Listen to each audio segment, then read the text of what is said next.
The US and Venezuela share a history that goes back centuries. A Pew Research poll in 2014 found that 62% of Venezuelans had a favorable opinion of the US, but their leaders haven't always seen eye to eye.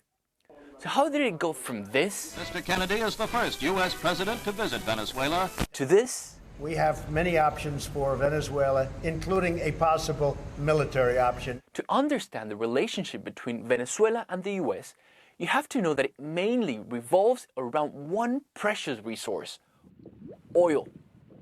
The first oil wells were drilled in the early 20th century, and by 1940 Venezuela became the third largest producer of crude oil in the world.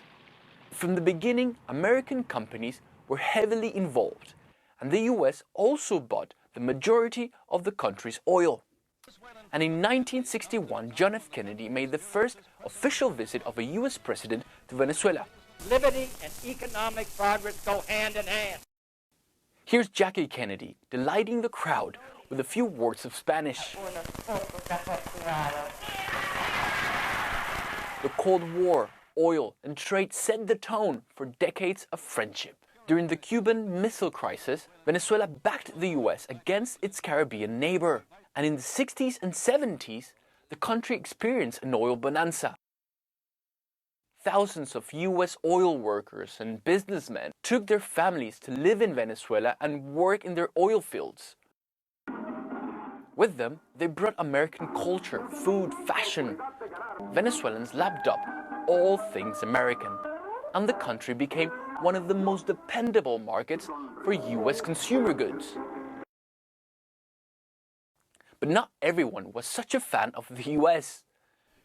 During this whole time, there was always a large part of the population that was against the influence of the superpower. And despite the huge oil boom, large sections of society remained poor. All the while, the pro-US political elite in the country grew richer. This anger spilled out onto the streets and built up until 1998, when Hugo Chavez was elected president in a landslide victory. In the beginning, Chavez wasn't that anti-American firebrand he later became.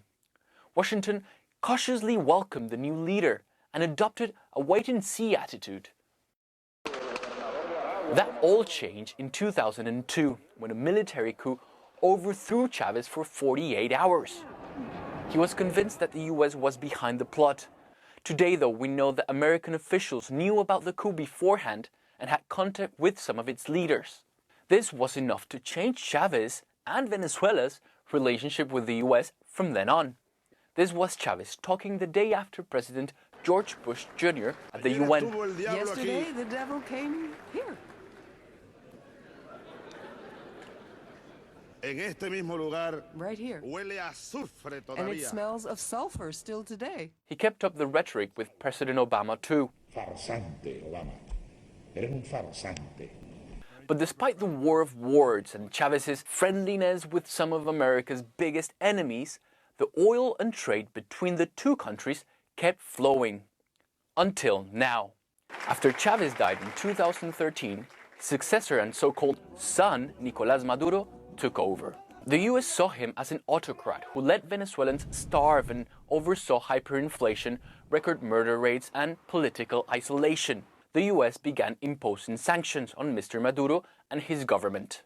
Donald Trump has even used Venezuela's socialist model as a way to attack his opponents. The Democrats want to turn America into Venezuela. That'll be wonderful. That'll be wonderful.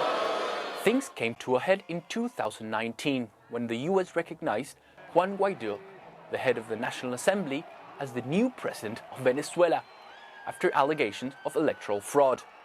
In response, Maduro broke off diplomatic relations with the US and vowed to hang on to power. It's clear that the relations between Venezuela and the US have reached a new low. But can both countries really get by without the other? With America still the dominant superpower in the region and Venezuela having the largest proven oil reserves in the world, this doesn't seem to be the end of the story.